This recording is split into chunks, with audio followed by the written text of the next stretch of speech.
You guys silly? I'm still gonna send it. Last time on SV Full Send, we're in the middle of our sailing school with sailing virgins, learning how to moor, plot and determine a heading, and how to use prop walk and wash in marina maneuvers.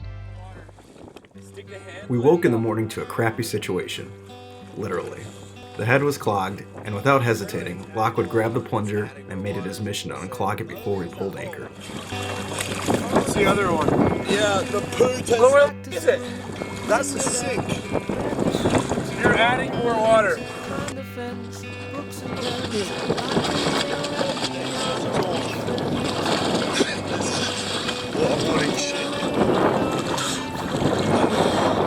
Rainbow! How can you see anything? Be careful, it's all over this. Jesus. It's important that you know both of them. If you have a man go overboard without the sails up, you need to know how to collect him safely using the engine. If a man goes overboard with the sails up, you need to know how to collect him without getting the sails down. Okay? So let's say you have your man overboard whilst you're motoring forwards, okay? You want to start turning around and you literally just do a big circle, okay? Now, you end up stopping the boat in between the wind and the man overboard, okay? The reason why you do that is because the boat is going to be pushed by the wind more than the person in the water. Does that make sense? Yes. So you want to go broadside to, so there's a maximum chance of him being caught somewhere along the side of the boat. Things that you need to do when the man goes in the water, okay? Row him floats. Okay, the horseshoe buoy at the back is one thing. A light or a torch handy if it's nighttime, okay? Cushions as well. Huh? Yeah, or fender. Just start letting fenders off the back. You've got them all set up there ready to go. These are all things that he can swim to and use for support whilst you do your man overboard drill. If it's really cold, if you're sailing in England and it's miserable, what do you think you should do? Mayday. Yes. Use the VHF below deck Mayday.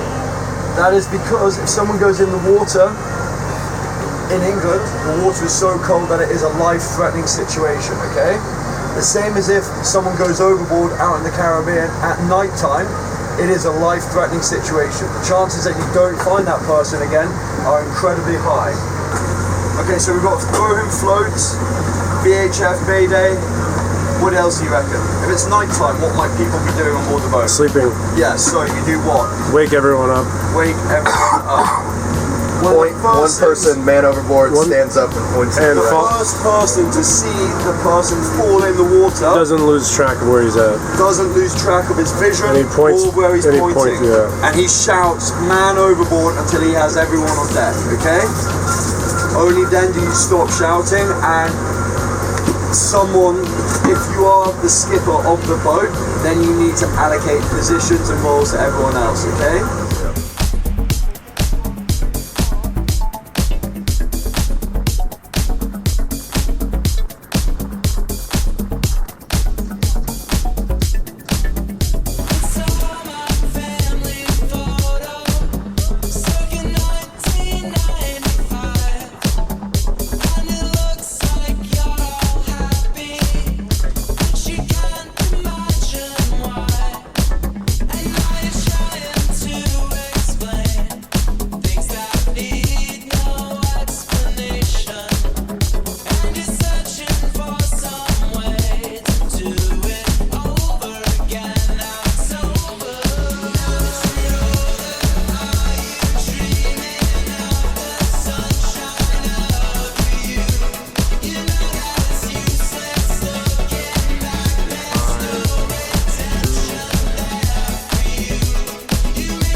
touch the ground.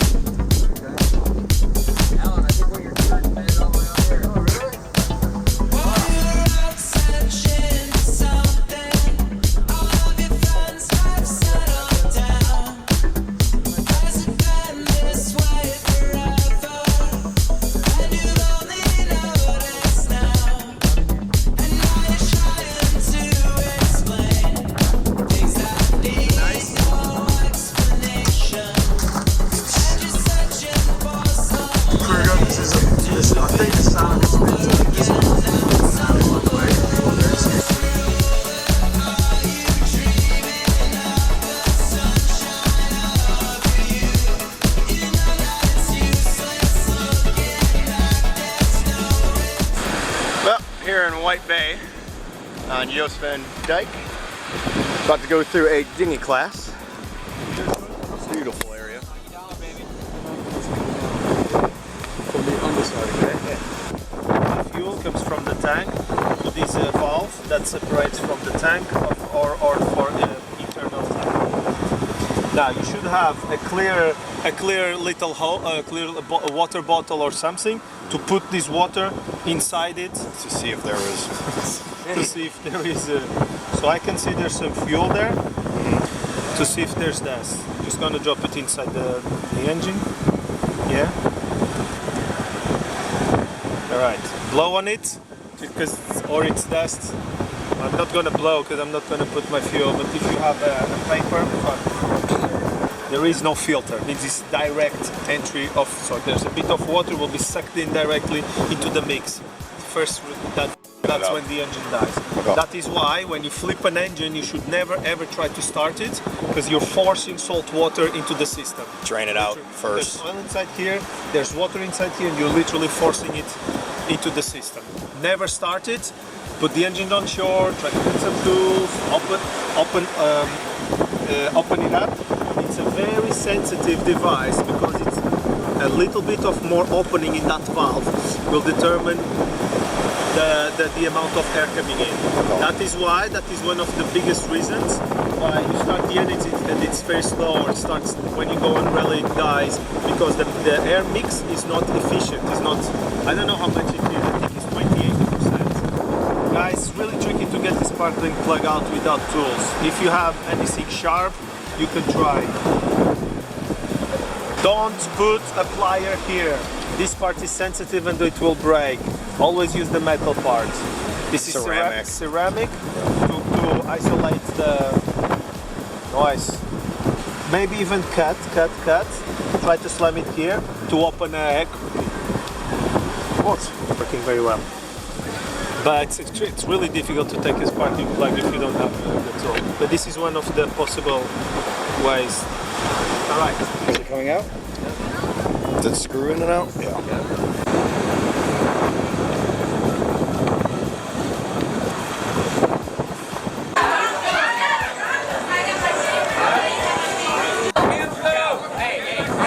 There you go, Lockwood. Lockwood, smile. He's with himself. Doing video or photo? All right. Get ready for the photo, guys!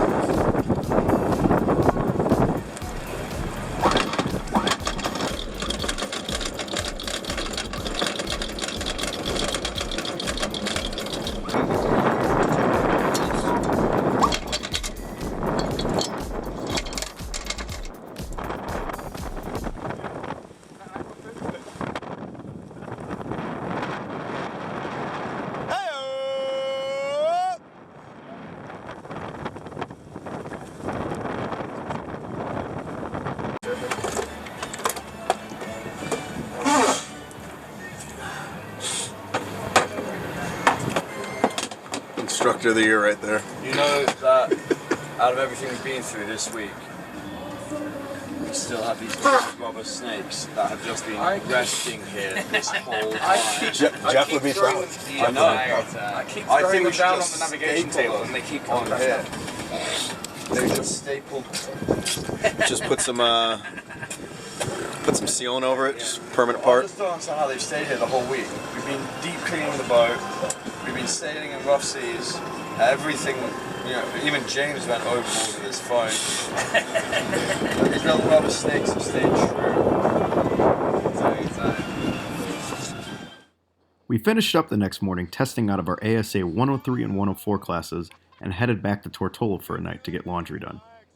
The next day we had a nice sail back to the USVIs where we met up with a bunch of our friends who are working charters in the area. They had a few days off between guests, so we joined them island hopping around the US and British Virgin Islands. Now you got the painter? Huh? Putting it on because I was naked there.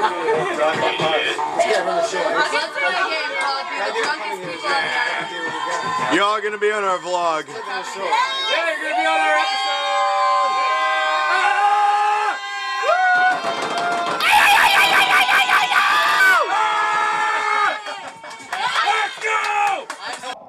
After hanging out with our friends in the Virgin Islands for a few more days, Jason headed back to get an MRI for his knee in Chicago. He thought he tore his ACL while playing beach volleyball at the Soggy Dollar Bar. While Justin and I headed back towards Puerto Rico picking up Fanula and Puerto del Rey, we then decided to head to Vieques to check out the most bioluminescent bay in the world. Unfortunately, we were not able to capture this amazing experience due to low camera visibility. We then headed north for a quick pit stop in San Juan so Fee could check out Old San Juan. After checking out the sights for a few days, we headed for the west coast of Puerto Rico with one slight hiccup. The dinghy D-ring was pulled clear out of the fiberglass while we were sailing, and we had to perform a man overboard drill to recover semi-syn. That's what we named our dinghy, and we jerry-rigged the fix till a more permanent solution could take place.